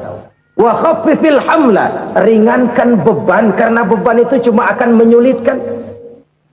Kalau bekal itu sih keperluan, tapi beban nggak kita perluin, cuma ngeberat-beratin. Apa ini beban? Dosa, kecurangan, kebatilan, kesoliman, ketidakadilan, kesewenang-wenangan. Itu akan jadi beban kita di akhirat. Alangkah celakanya, perjalanan panjang, bekal tidak bawa, beban kelewat banyak, alamat sengsara di jalan. Pahala tidak ada, dosa berlipat ganda. Na'udzubillah, summa na'udzubillah. Kalau kita rangkum nasihat Al-Ghazali dengan kisah si konglomerat tadi, kita akan mengambil kesimpulan. Pertama, bekal terbaik dalam menghadapi gejolak kehidupan ini tidak lain adalah iman. Yang kedua, pahala dan dosa. Dua hal kontroversial.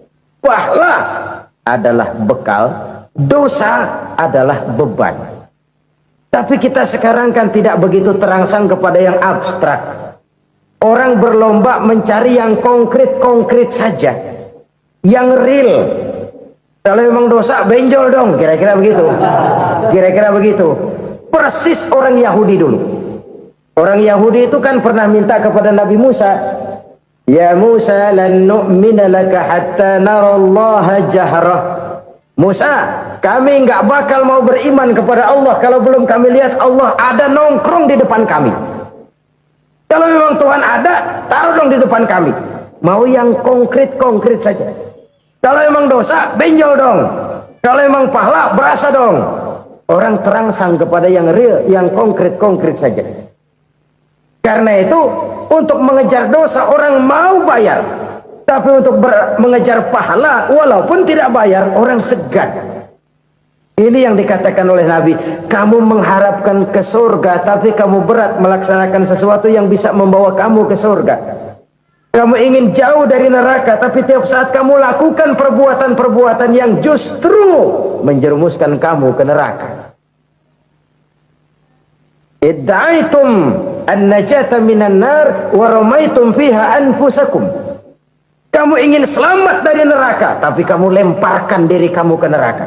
Kamu ingin masuk surga, tapi berat sekali kamu melakukan perbuatan-perbuatan yang bisa menyampaikan kamu di surga. Saudara-saudara kaum muslimin rahimakumullah. Jadi hal keempat yang merupakan perbendaharaan surga adalah la haula wa la quwwata illa billah. Satu sisi ini merupakan ucapan yang memperberat timbangan akhirat. Pada sisi lain ini merupakan sikap hidup seorang muslim. Kesadaran batin yang sangat dalam bahwa tidak ada daya dan kekuatan kecuali Allah. Dan itu kita simbolkan pada saat memulai pekerjaan dengan Bismillah. Dengan menyebut nama Allah. Satu kesadaran moral. Saya hanya bisa melakukan ini karena diberikan daya dan kekuatan oleh Allah. Lahirlah sikap tawadu, rendah hati, tidak melonjak menjadi angkuh dan sombong. Saudara-saudara, sampai sini dulu jumpa kita kali ini. Semoga 4 perbendaharaan surga ini dapat kita lakukan, yang kelak akan merupakan bekal kita di kemudian hari nanti. Amin ya rabbal alamin. Bapak-bapak, ibu-ibu, saudara-saudara kaum muslimin rahimakumullah. Di dalam kehidupan kita sebagai seorang muslim, minimal 5 kali dalam sehari semalam kita mendengar seruan untuk mendirikan solat yang disebut azan. Ada kalimat menarik di dalam kalimat azan itu, yakni seruan hayya 'alal falah, marilah menuju kepada keberuntungan, marilah meraih kemenangan. Seruan ini adalah kecenderungan dari setiap manusia, apapun warna kulitnya. Artinya, setiap orang dalam hidup selalu ingin meraih dan mencari kemenangan. Kemenangan akan melahirkan kepuasan batin, dan kepuasan batin memberikan kebahagiaan. Sedangkan kekalahan melahirkan penderitaan batin, dan penderitaan batin menjerumuskan seseorang di dalam berbagai bentuk kerugian. Jikalau inilah seruan azan, maka masalahnya ialah apa yang menyebabkan kita meraih kemenangan. Al-Quranul Karim memberikan tuntunan dan ajaran kepada kita bahwa orang-orang yang memperoleh kemenangan itu tidak lain adalah orang-orang yang bertakwa. Hanyalah mereka yang bertakwa kepada Allah Subhanahu wa ta'ala pada akhirnya akan tampil sebagai pemenang. Lalu siapa orang yang bertakwa itu? Dijelaskan dalam awal-awal Al-Baqarah, orang yang bertakwa yang akan meraih kemenangan. Pertama, allazina yu'minuna bil ghaib, yaitu orang-orang yang beriman kepada yang gaib, percaya bahwa ada alam yang gaib, alam yang abstrak, alam yang tidak bisa dijangkau oleh salah satu daripada panca indera kita. Mereka percaya dan beriman kepada adanya malaikat, beriman kepada adanya iblis dan jin, beriman kepada adanya alam kubur, beriman kepada adanya alam mahsyar, beriman kepada adanya alam akhirat, beriman kepada adanya surga dan neraka. Beriman bukan cuma sekedar beriman dalam ucapan bibir saja, tetapi beriman yang nilai iman itu mampu mewarnai gerak dan gaya hidupnya. Iman yang meresap sampai ke tulang sumsum, kemudian memberikan dampak positif di dalam kehidupan manusia. Alam, kita tahu, adalah sesuatu yang selain Allah, dan Allah bukanlah alam. Apapun namanya selain daripada Allah, itu adalah alam. Alam pada hakikatnya terbagi menjadi dua. Ada alam syahadah, alam nyata, alam konkret, alam yang bisa dijangkau oleh salah satu indera kita. Kemudian ada alam ghaib, alam yang tidak bisa dijangkau oleh panca indera kita, alam metafisika, alam abstrak, alam yang wajib kita imani keberadaannya. Kita percaya bahwa malaikat itu ada, kita percaya kepada jin, bahwa jin itu ada, kita percaya kepada adanya iblis dan setan. Bukan percaya kepada iblis dan setannya, percaya bahwa iblis dan setan itu ada. Itu termasuk salah satu daripada sifat orang yang bertakwa kepada Allah. Saudara-saudara kaum muslimin rahimakumullah, kecenderungan pembangunan yang lebih bersifat materialistis biasanya menggeser aspek kehidupan rohani. Orang berpikir empiri, dan dalam pola pikir yang demikian maka alam gaib tidak lagi mendapat perhatian. Aspek kehidupan yang bersifat rohaniah malah mulai ditinggalkan. Akibatnya terjadilah kepincangan di dalam kehidupan kita. Pernah ada satu pengalaman pribadi dalam perjalanan kembali ke tanah air. Dalam pesawat di sebelah kanan saya duduklah seorang Jerman namanya Heiner Simonsen. Iseng saya ajak kenalan, saya ajak ngobrol, saya tanya dia. Saya bilang, Mas Heiner ini, kalau pesawat yang kita tumpangi ini jatuh ke bawah, kira-kira apa yang bakal terjadi, Mas? Dia bilang, kita semua akan mati. Begitu? Ya. Oke. Apa itu mati? Tanya saya. Dia bilang, untuk tahu apa itu mati, kita harus tahu lebih dahulu apa itu hidup. Saya pikir nih bule bisa ngomong juga. Baiklah kata saya. Apa hidup menurut Anda itu?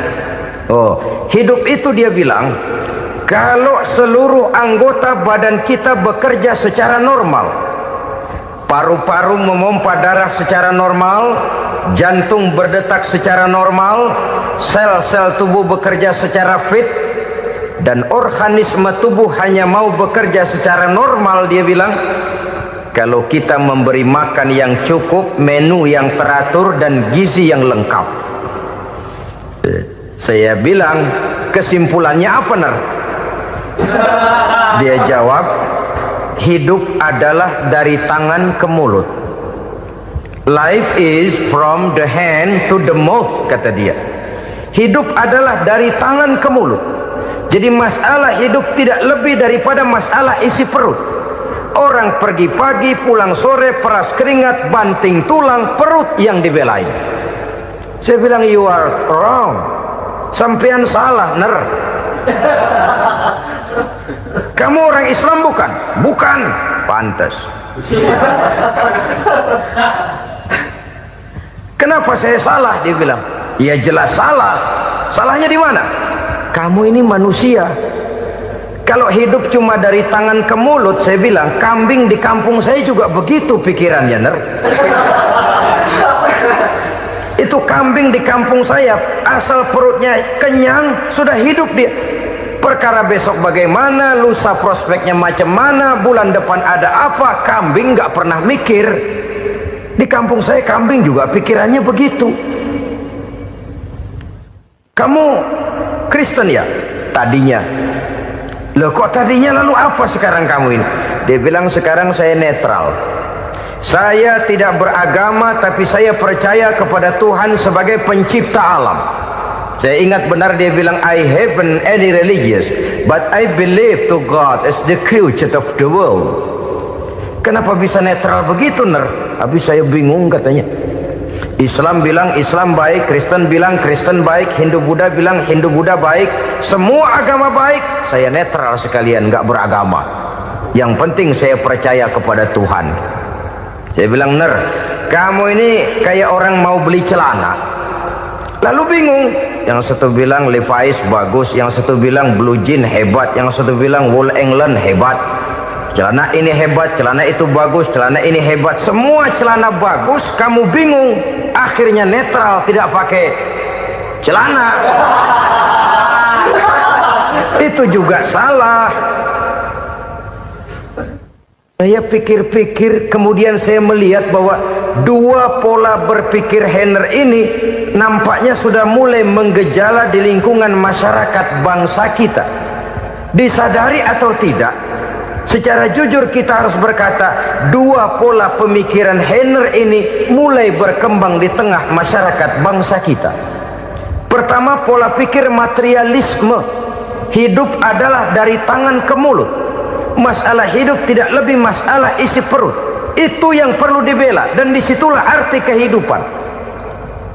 Pergi pagi, pulang sore, peras keringat, banting tulang untuk mempertahankan perut. Kalau sudah kemari cara orang berpikir, maka buat apa percaya kepada yang gaib? Untuk apa sholat? Untuk apa puasa? Untuk apa zakat? Untuk apa menghadiri majelis taklim? Tanpa kepercayaan kepada yang gaib, hidup berjalan menurut alur empiris dan materialis. Kalau sudah ke sana cara orang berpikir, biasanya orang lalu cenderung menghalalkan segala cara. Hanyalah orang yang percaya bahwa akhirat ada, hanyalah orang yang percaya bahwa alam kubur itu ada, hanyalah orang yang percaya bahwa malaikat itu ada, hidupnya akan lebih terarah dan terkendali. Karena kepercayaan kepada yang gaib, yang merupakan fase daripada kehidupan setelah hidup yang sekarang ini, mewarnai gerak pribadi seseorang di dalam dia melakukan kegiatan hidupnya. Pola berpikir materialisme, disadari atau tidak, mulai menggejala di lingkungan masyarakat bangsa kita. Hidup tidak lebih dari urusan tangan ke mulut, mulut ke tangan, tangan ke mulut. Asal perut sudah kenyang, hiduplah sudah. Perkara bagaimana prospek hari yang akan datang, bagaimana akhirat, tidak jadi persoalan. Ini yang oleh Nabi diperingatkan, ad-dunya sijnul mu'min wa jannatul kafir. Dunia adalah penjara bagi orang beriman dan surga bagi orang kafir. Dulu di zaman Belanda hadis ini pernah disalah tafsirkan, disalah artikan, digunakan sebagai senjata untuk mengkebiri dan membuat impoten umat Islam. Sudahlah, sudahlah, umat Islam gak usah macam-macam, kata Belanda. Dunia ini kan penjara buat orang Islam, surga buat orang kafir. Di penjara jangan bertingkah.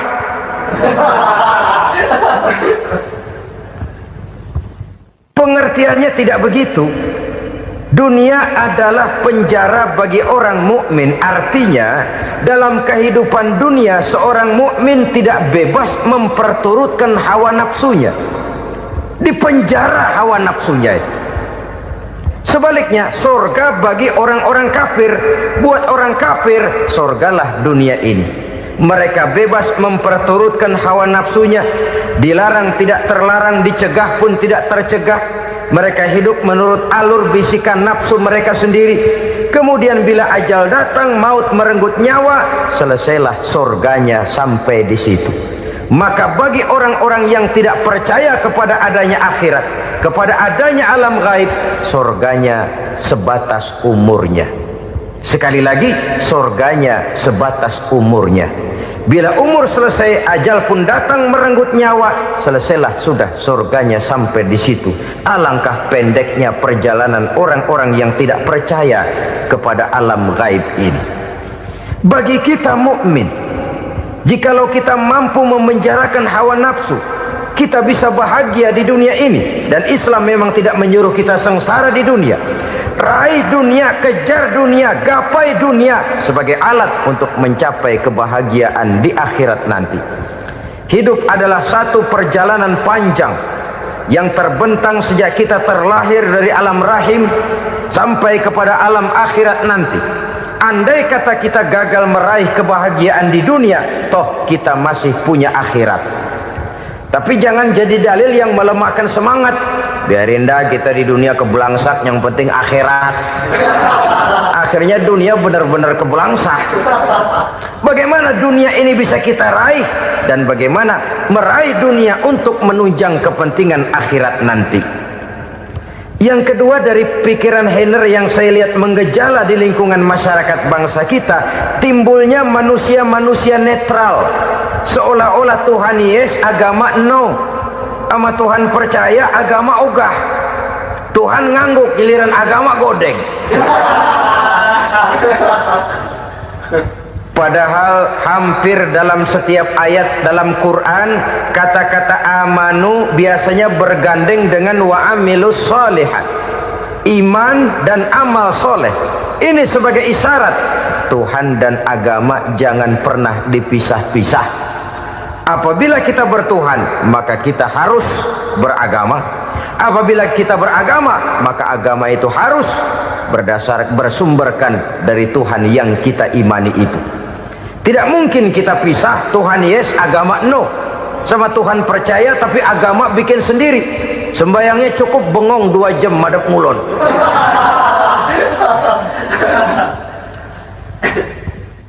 Saudara-saudara kaum muslimin rahimakumullah. Jadi dengan demikian, agama yang kita akui merupakan unsur mutlak di dalam pembangunan sekarang ini, merupakan bagian dari kehidupan yang menuntun kita bahwa di balik alam nyata ini, di balik alam syahadah ini ada alam gaib. Dan mudabbir, murabbi, yang mengatur, yang menguasai, yang memelihara baik dia alam nyata, baik dia alam gaib, tidak lain adalah Allah Subhanahu wa ta'ala. Di sana ada satu super power, satu maha kekuatan yang kita perlu bersandar kepadanya. Sebagai makhluk nyata yang hidup di alam nyata, berbuatlah secara nyata sebagaimana harusnya kita berbuat. Karena Islam jelas bukan agamanya orang pemalas. Islam jelas bukan agamanya orang yang mengajarkan setelah selesai sholat boleh duduk, nggelenggem ayam-ayam, ndelohom, menghitung bintang di langit sambil menunggu keajaiban. Tidak. Islam adalah agama yang mengajarkan apabila sholat sudah selesai kamu kerjakan, bertebaranlah di permukaan bumi, cari karunia Tuhanmu. Jangan hidup berpangku tangan menunggu keajaiban, karena hidup bukan undian. Jangan berharap untung besar tanpa mau peras keringat. Tapi di sebalik itu toh kita juga harus yakin bahwa di sisi usaha nyata yang kita lakukan ada satu super power, satu maha kekuatan gaib yang menentukan berhasil dan tidaknya usaha kita.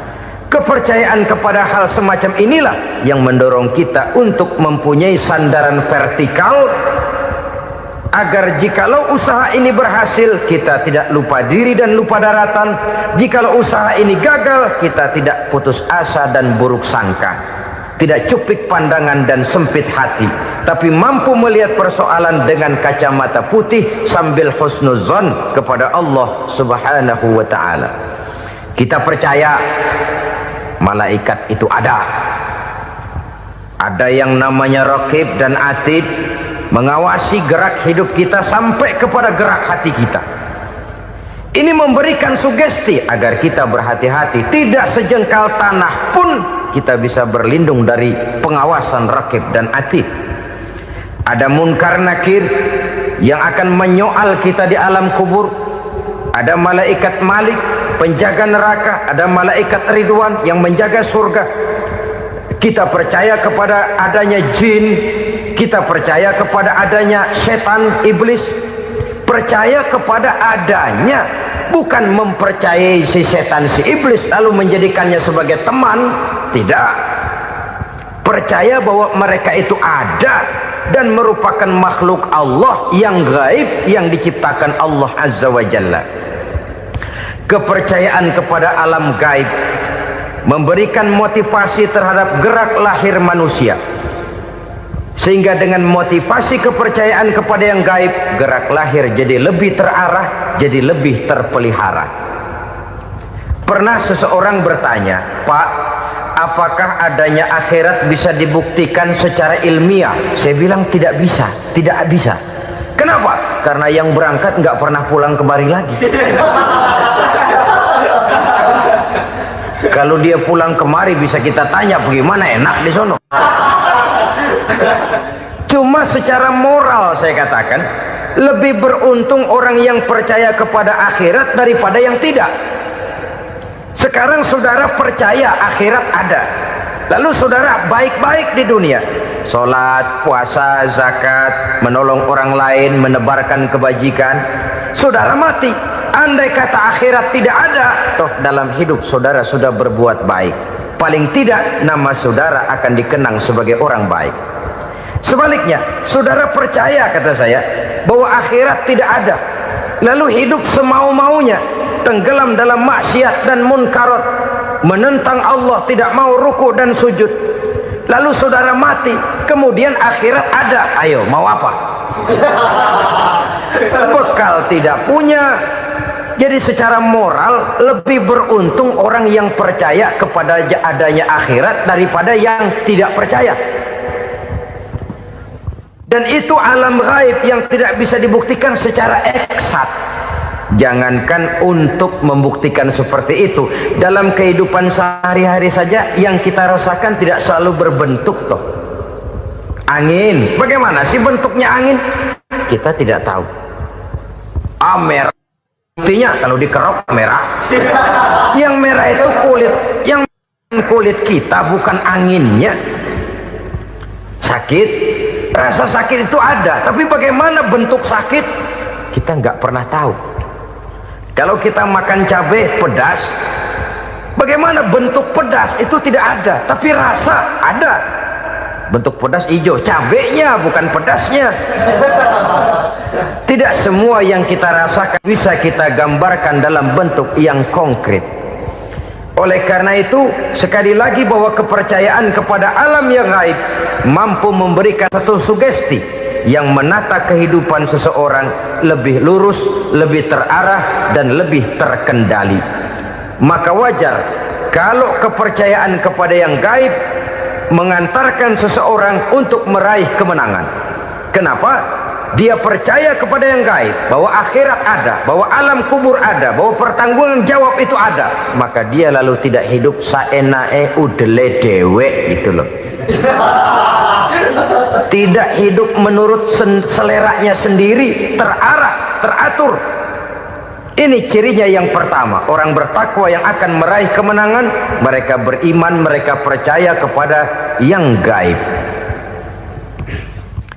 Bahkan hal-hal konkret saja selalu berangkat dari yang gaib. Saudara-saudara, para remaja, para pemuda sekarang ini tidak pernah tahu toh siapa yang akan jadi teman hidup saudara. Kita bisa saja ngerancang, mentargetkan, tapi toh akhirnya yang namanya jodoh bukan kekuasaan kita. Rezeki di luar kemampuan kita. Begitu juga ajal, maut, jodoh, ajal adalah contoh-contoh konkret bahwa pada akhirnya yang gaiblah yang menentukan. Bertahun-tahun ngelancong, emang jodoh seret nggak jadi.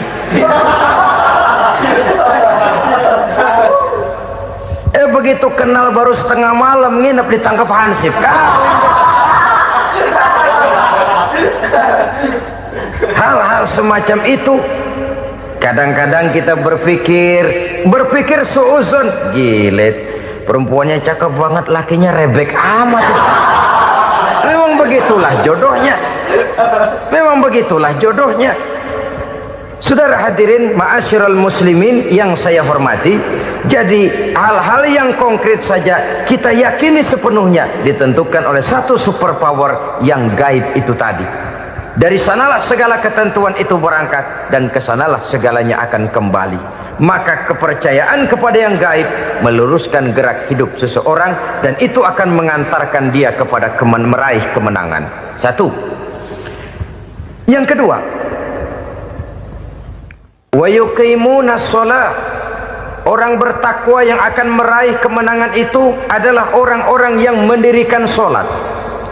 Kenapa sholat mengantarkan orang untuk meraih kemenangan? Yang jelas, inna sholata tanha anil fahsya'i wal munkar.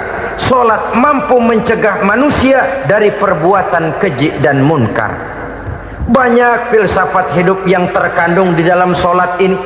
Sejak kita wudhu sampai kita menghadap ke arah kiblat, sampai kita melakukan gerak-gerak sholat, bacaan-bacaan yang ada di dalam sholat, lalu sampai kepada mengucapkan salam. Banyak filsafat hidup yang terkandung di dalam sholat. Umpamanya saja, setelah takbiratul ihram mulai kita dengan sholat dalam posisi berdiri, diajarkan dalam kitab-kitab fikih agar kita melihat ke arah tempat sujud. Ini kan filsafat kehidupan. Kalau kamu sholat dalam posisi berdiri, lihat tempat sujud. Jangan sholat mata jelalatan, sebab nanti bisa mengurangi kekhusyuan. Jadi wajar kalau yang dikatakan bahwa yang paling afdol adalah shaf yang di depan. Kenapa? Secara harfiah pengertiannya akan lebih mengundang kekhusyuan. Kenapa? Kalau kita di shaf paling depan di masjid umpamanya paling banter kita lihat tembok. Tapi kalau kita shaf di tengah atau di belakang, orang-orang di depan kita pun akan kelihatan. Yang bajunya loreng, yang bajunya genggang, yang bajunya macam-macam. Kita lihat, kadang-kadang kita pikirin, ada yang bajunya bolong. Kita sholat tapi dalam hati, nih orang bajunya robek yang nggak tahu apa. Ada saja hal-hal yang mengusik kekhusyuan kita. Oleh sebab itu diajarkan dalam posisi berdiri, lihat, arahkan pandangan matamu kepada tempat sujud. Ini kan filsafat kehidupan. Maksudnya apa? Kalau lagi diri lihat dong tempat sujud. Kalau udah di atas ingat dong sama yang bawah. Kalau sudah tinggi ingat dong dari mana kamu berangkat. Kalau sudah berkuasa bantu dong yang lemah. Kalau sudah kaya santuni dong yang miskin. Kalau sudah alim bimbing dong yang awam. Ini filsafat kehidupan. Dalam posisi berdiri kau lihat tempat sujud. Ini akan melahirkan kepekaan sosial di mana seseorang mau tahu kepada orang lainnya. Bagaimanapun kaya kita, tinggi pangkat dan jabatan kita, jikalau hidup hanya untuk kepentingan perut sendiri saja, rasanya belum membawa manfaat di dalam kehidupan kita. Tapi efek yang tertinggi sesungguhnya, sholat mencegah manusia dari perbuatan keji dan munkar. Perbuatan keji dan munkar walaupun kelihatannya mendatangkan uang, membawa keuntungan, tapi itu keuntungan semu, keuntungan sementara. Dengan menipu orang lain kita bisa dapat untung, tapi tidak membawa berkah, dan itu adalah kerugian besar dalam kehidupan kita.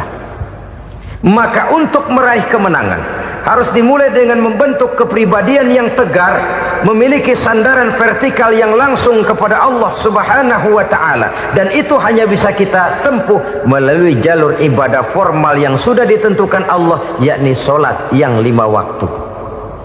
Untuk memperkuat itu ada sholat-sholat sunnah, rawatib, nawafil sebagai terminal kontrol cadangan untuk memelihara stabilitas temperatur batin di dalam kita berhubungan dengan zat yang maha gaib, yaitu Allah Subhanahu wa ta'ala. Orang sering bertanya, Pak, itu tetangga saya nggak sholat, duitnya nggak habis-habis, Pak. Nggak sholat tapi mobilnya tambah terus. Nggak sholat tapi usahanya makin maju. Tapi di sisi lain ada orang yang rajin sholat, rezekinya butak bener. Anaknya mana kurus, mana korengan. Saudara hadirin ma'asyiral muslimin rahimakumullah, harus saya katakan bahwa solat memang bukan untuk cari duit. Solat adalah sandaran vertikal kita kepada Allah. Sedangkan soal rezeki itu berkaitan dengan sifat Allah Maha Pengasih dan Maha Penyayang. Allah Maha Pengasih, siapapun dikasih kalau mau usaha. Allah Maha Penyayang, tidak semua orang disayang oleh Allah Azza wa Jalla. Dan belum tentu banyak harta itu merupakan nikmat. Mungkin juga istidraj. Artinya istidraj itu dikasih tapi diambulin, kalau bahasa Betawinya itu. Dikasih tapi diambulin, itu bukan merupakan nikmat sesungguhnya, lebih merupakan azab dari Allah Subhanahu wa ta'ala.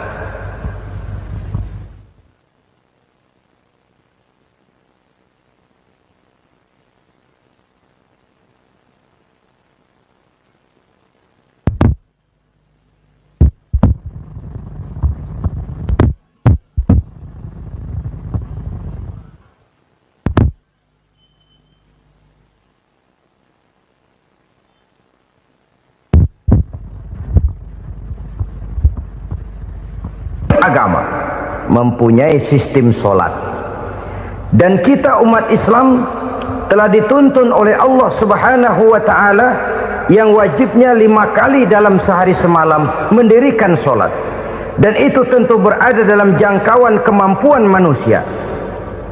Pada awalnya barangkali kita memang merasa solat itu satu kewajiban, tapi semakin kita hayati makna, manfaat dan filsafat yang terkandung di dalam ajaran solat, semakin sampai kita kepada keyakinan bahwa solat adalah keperluan kita. Sehingga pada waktu tertentu dinilai puncaknya, kita tidak lagi akan berkata saya wajib solat, tapi kita akan berkata saya perlu solat.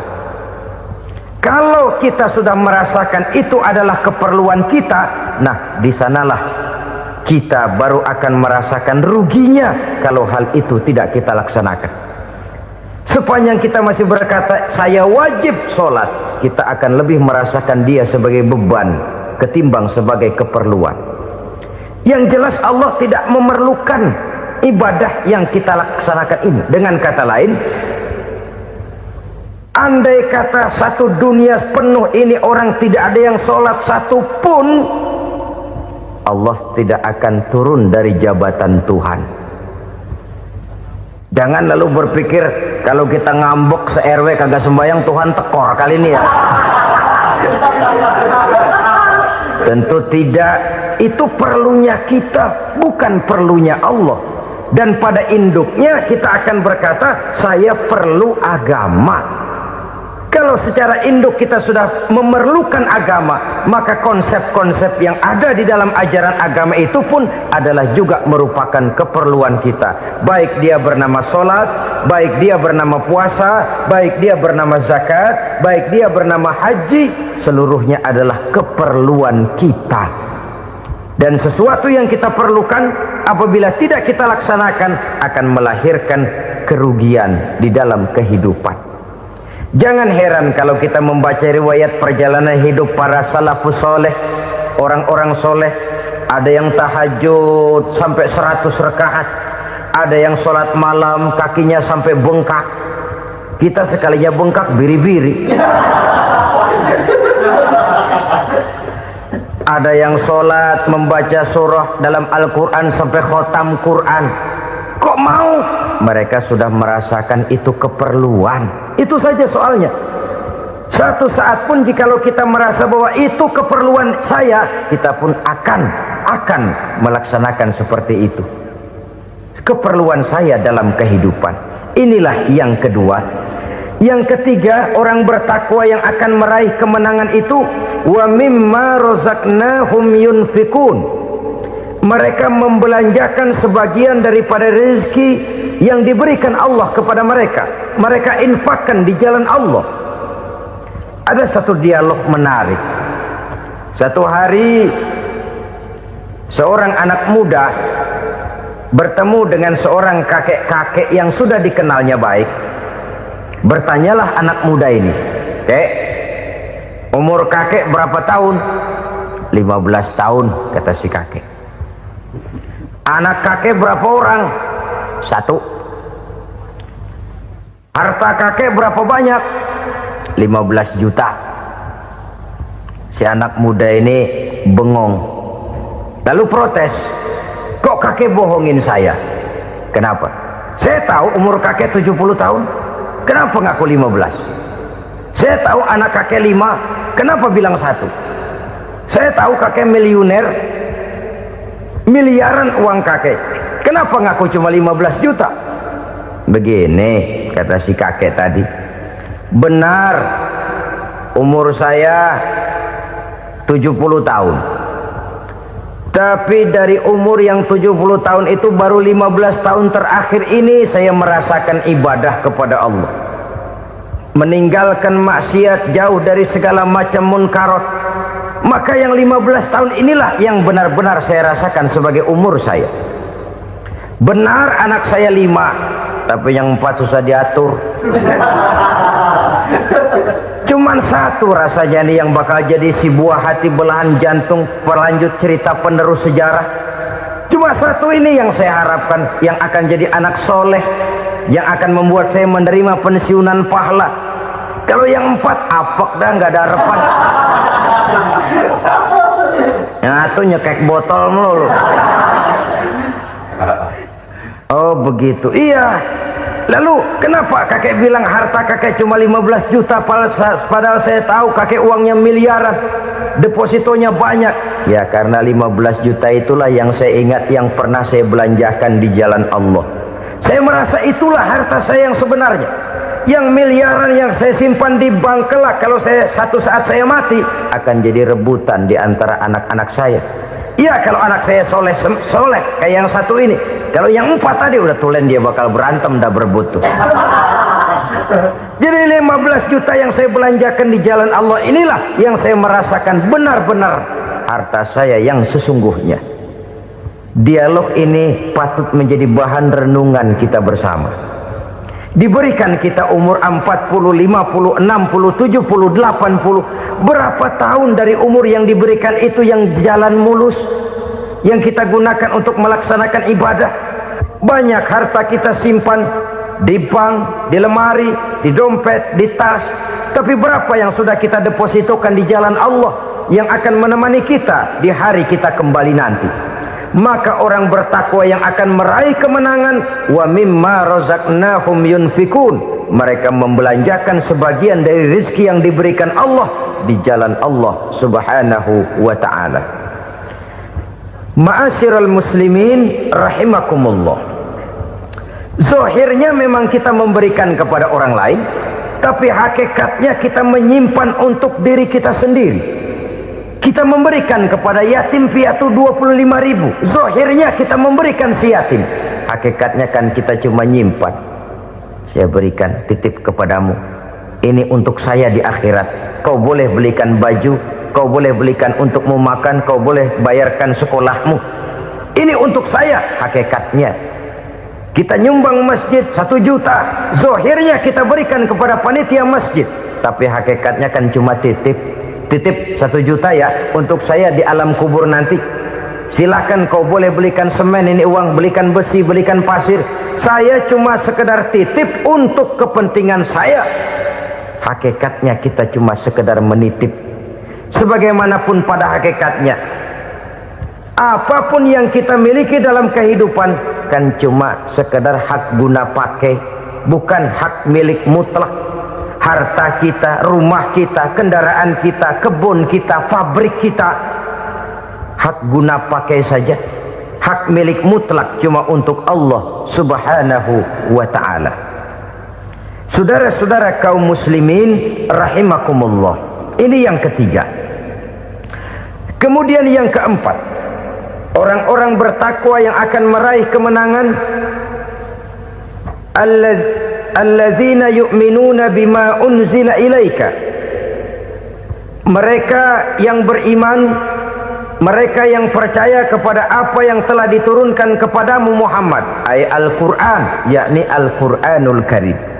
Setelah percaya kepada yang gaib, mendirikan solat, kemudian menginfakkan sebagian dari rezeki yang diberikan Allah, mereka juga lalu percaya kepada yang diturunkan terhadap Nabi, yaitu tidak lain Al-Quranul Karim.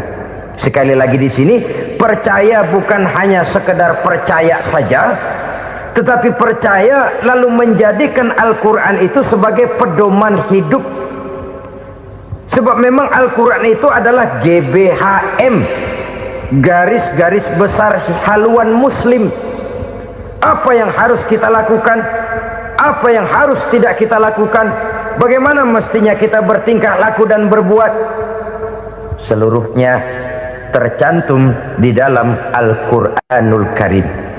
Itu sebabnya ketika satu hari Aisyah ditanya bagaimana akhlak Rasul, beliau menjawab, kana Rasulullah sallallahu alaihi wasallam khuluquhul Quran. Akhlak daripada Rasulullah tidak lain adalah Al-Quran. Jawaban simpel ini memberikan gambaran bahwa keseluruhan daripada konsepsi Quran sudah diterjemahkan dalam kehidupan Rasulullah sallallahu alaihi wasallam. Karena kita tahu akhlak adalah keseluruhan dari gerak hidup manusia. Sejak ia berpribadi, berumah tangga, bertetangga, bermasyarakat, sampai kepada berbangsa dan bernegara, Al-Quran tetap memberikan sentuhan nilainya. Oleh karenanya, orang-orang yang bertakwa adalah orang-orang yang menjadikan Al-Quran sebagai pedoman dalam kehidupannya. Dan kita yakini Al-Quran diturunkan kepada Nabi Muhammad bukan merupakan produk Nabi Muhammad. Isi dan redaksinya langsung dari Allah Subhanahu wa ta'ala. Kemudian cirinya yang kelima, orang bertakwa yang akan meraih kemenangan itu, wa ma unzila min qablika. Tidak hanya sekedar percaya kepada yang diturunkan terhadap Nabi Muhammad, yaitu Al-Quran, mereka juga percaya kepada apa yang pernah diturunkan kepada para nabi, kepada para rasul sebelum Nabi Muhammad.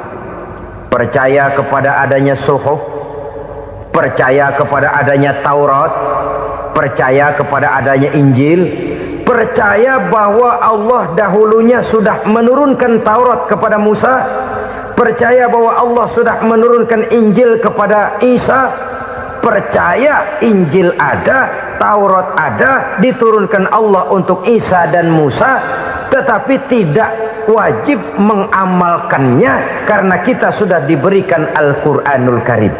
Ini yang perlu saya garis bawahi. Kita percaya Allah telah menurunkan Injil dahulu kepada Isa. Kita percaya bahwa Allah telah menurunkan Taurat dahulunya kepada Nabi Musa. Kadang-kadang ini dijadikan dalih, dikacaukan pengertiannya. Quran saja mengajarkan bahwa orang yang bertakwa harus percaya kepada Injil, maka pakailah Injil. Apalagi kalau ayat sebelumnya ditilap, dihapus, dihilangkan, Injilnya yang ditekankan, maka akan terjadilah penekanan yang salah arah. Karena salah arah akhirnya bisa merusak dan menghancurkan akidah. Ketika Rasul suatu saat pernah ditanya orang, "Ya Rasul, bagaimana sikap kita sebagai muslim terhadap Injil yang ada sekarang?" Beliau menjawab, "La tukadzibuhu jami'an wa la tusaddiquhu jami'an."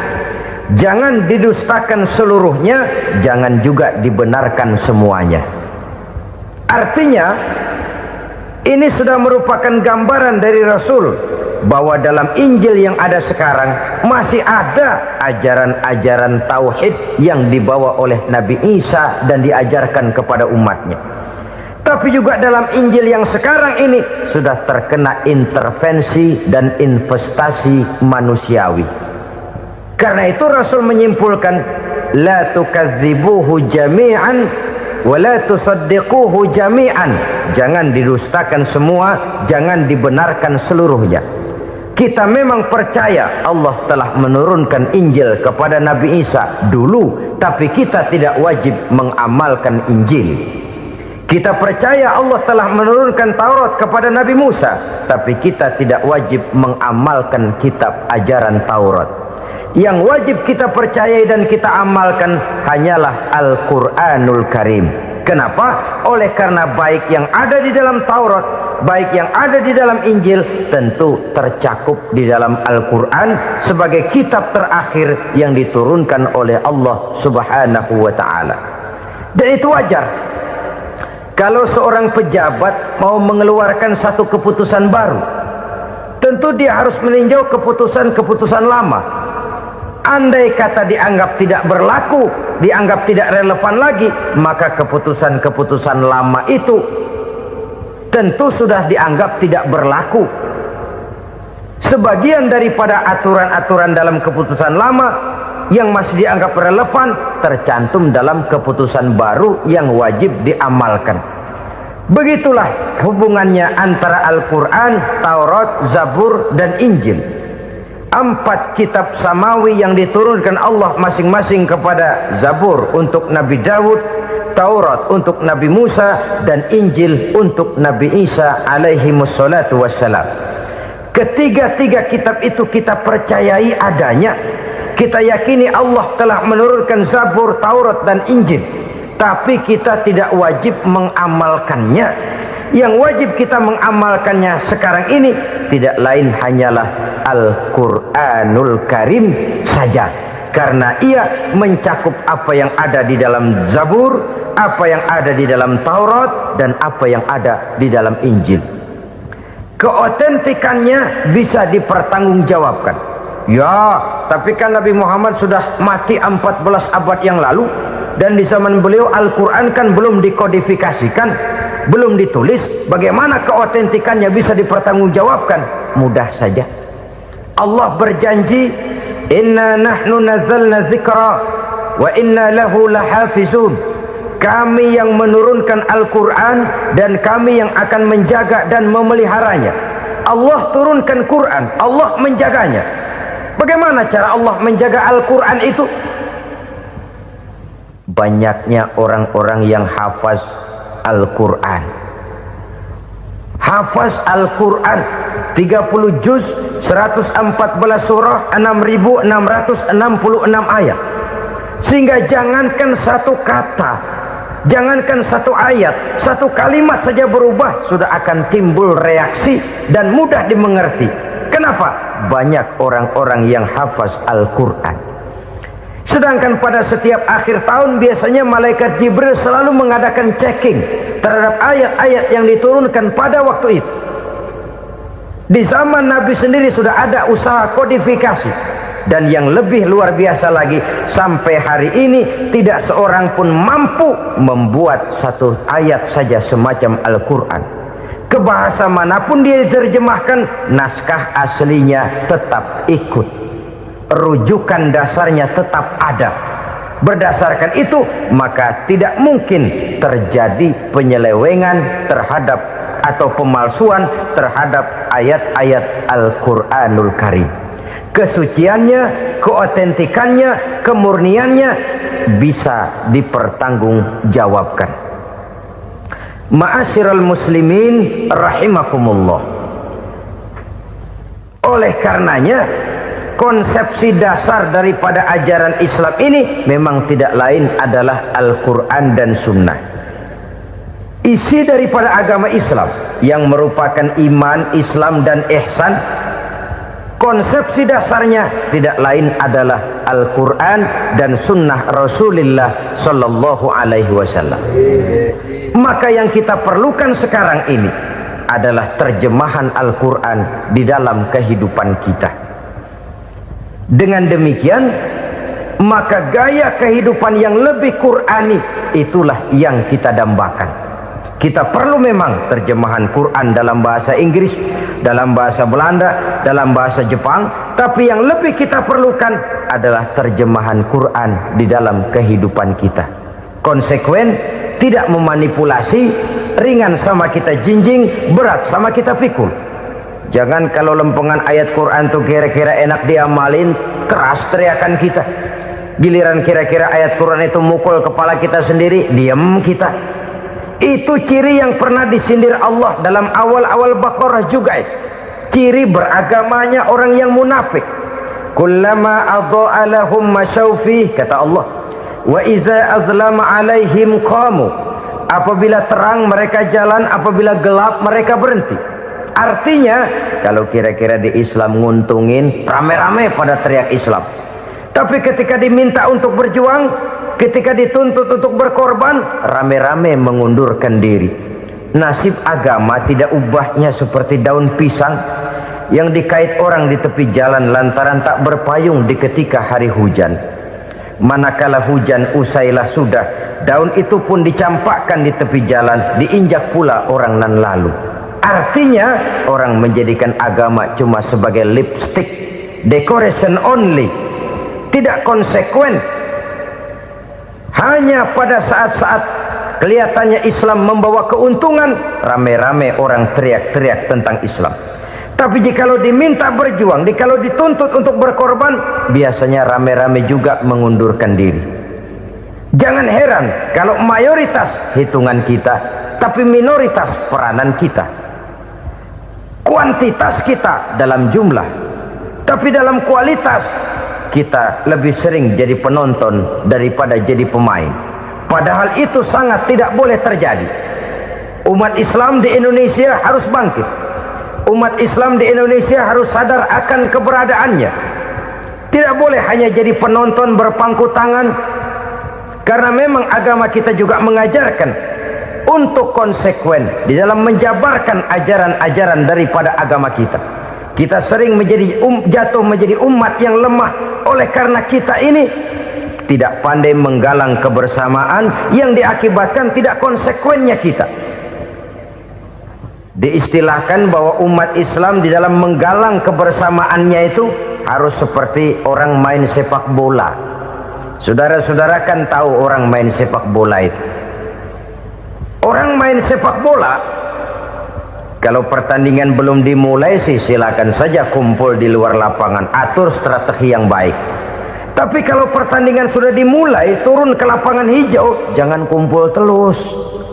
Ada sepak bola gotong royong, mundur-mundur rame-rame, depan ke depan kumpul melulu mainnya. Kalah. Orang main sepak bola itu ya harus ada penyerang tengah, harus ada penjaga gawang, harus ada strikernya, harus ada kiri luarnya, kanan dalamnya yang jadi backnya. Posisi boleh bermacam-macam, tapi yang penting saling ngoper untuk menggolkan gawang lawan. Begitulah umat Islam ini. Boleh ada yang jadi pejabat, boleh ada yang jadi pengusaha, boleh ada yang jadi petani, silakan ada yang jadi seniman, ada yang jadi penyair, ada yang jadi artis sekalipun. Tapi kalau sudah berhasil menguasai bola, jangan lupa operannya. Operan itu yang langka. Kita ini muslim kadang-kadang kalau sudah memegang menguasai bola, kalau belum mau mampus, belum mau ngoper. Nanti kalau sudah nggak punya bola, baru mau ngoper. Kalau sudah dengar-dengar mau dekat pensiun, baru mau jihad, baru mau berjuang, baru mau ngurus pesantren. Tanda tangan sudah tidak laku, memo sudah tidak dihargai, baru mau berjuang. Kemarin kemana mas? Kita tidak pandai memanfaatkan posisi. Dengan kata lain, kalau kembali kepada persoalan kita, konsekuensi kita terhadap agama yang kita anut ini belum ideal. Kita masih lebih sering berislam ini pada saat-saat yang menurut perhitungan kita membawa keuntungan. Tapi kalau diminta berjuang, dituntut berkorban, yang itu pun hakikatnya adalah untuk kepentingan kita juga. Allah tidak pernah menuntut kita untuk jihad bagi kepentingan Allah, itu tidak. Berjuang menegakkan agama Allah, apakah untuk kepentingan Allah? Tidak. Untuk kepentingan kita. Sebab nilai-nilai jihad itu pada akhirnya akan membawa kita kepada suatu kebahagiaan. Setidaknya kalau tidak di dunia, tentu di akhirat sebagai syahid. Oleh karena itu, pada bagian akhir ini saya ingin mengajak, marilah kita konsekuen. Sekali kita berkitabkan Al-Quranul Karim, mari dia kita jadikan pedoman. Jangan cuma kita jadikan sebagai penghias dinding, pelengkap rumah, bahwa di rumah kita ada Al-Quran, tapi yang baca kecoa. Habis pada bolong tuh Quran. Yang penting kan punya Quran. Ditaruh di pintu rumah. Biar apa? Biar kuntilanak kagak masuk katanya. Ya, apa itu nasib Quran? Cuma kerjanya jaga pintu, ngusir kuntilanak, ngusir memedi. Bagaimana kita hidup menurut tuntunan Al-Quran? Kadang-kadang tidak pernah menjadi masalah bagi kita. Maka bagaimanakah Al-Quran akan mungkin membawa keberkahan dalam hidup kalau ajarannya kita injak-injak dalam keseharian kita? Mewujudkan gaya hidup yang lebih Qurani, itulah yang akan kita rintis di dalam kehidupan kita, bertahap, step by step, menurut kemampuan yang ada pada kita. Jika jalan ini tidak bisa kita selesaikan, percayalah akan ada generasi penerus yang akan melanjutkan usaha dan cita-cita mulia itu. Jadi percaya kepada Taurat, percaya kepada Injil, sekadar percaya Allah dahulunya sudah menurunkan itu, tapi kita tidak wajib mengamalkannya. Kenapa? Generasi Injil masa berlakunya sudah kedaluwarsa. Taurat masa berlakunya sudah kedaluwarsa. Injil pernah berlaku untuk orang Nasrani di zaman Nabi Isa. Taurat pernah berlaku untuk orang Yahudi di zaman Nabi Musa. Setelah generasinya berlalu, datang Rasul penutup yang membawa Al-Quranul Karim. Maka Al-Quran itulah yang berlaku menjadi pedoman sampai hari akhir nanti. Jangan jauh dari Al-Quran, karena apabila ini kita lakukan, maka kita akan kembali kepada satu gaya hidup yang jauh dari tuntunan agama, dan itu artinya kita akan semakin jauh untuk meraih kemenangan. Saudara-saudara kaum muslimin rahimakumullah. Yang keenam, yang terakhir, orang-orang bertakwa yang akan meraih kemenangan itu wabil akhirati hum yuqinun. Mereka percaya, mereka yakin seyakin-yakinnya akan adanya hari akhir, di mana seseorang akan mempertanggungjawabkan seluruh perbuatannya di dalam hidup ini, dan tidak ada satu perbuatan yang bagaimana kecilnya sekalipun yang tersembunyi dalam pandangan manusia yang tidak akan dibukakan persoalannya di mahkamah Qadi Rabbul Jalil di akhirat nanti. Itulah sebabnya maka percaya kepada akhirat disebut secara khusus. Padahal di awal tadi sudah dijelaskan yu'minuna bil ghaib, percaya kepada alam gaib, dan alam gaib ini termasuk akhirat. Kenapa pada bagian akhir disebut lagi akhirat? Karena ternyata bahwa kepercayaan kepada adanya akhirat merupakan induk dari kepercayaan terhadap adanya malaikat, setan, jin, dan lain sebagainya, dan akan lebih memberikan sugesti dalam kehidupan manusia untuk meluruskan gerak hidupnya. Jikalau satu saat tergerak hati akan berbuat kejahatan, ingin mencuri, sadarlah, awas ada akhirat.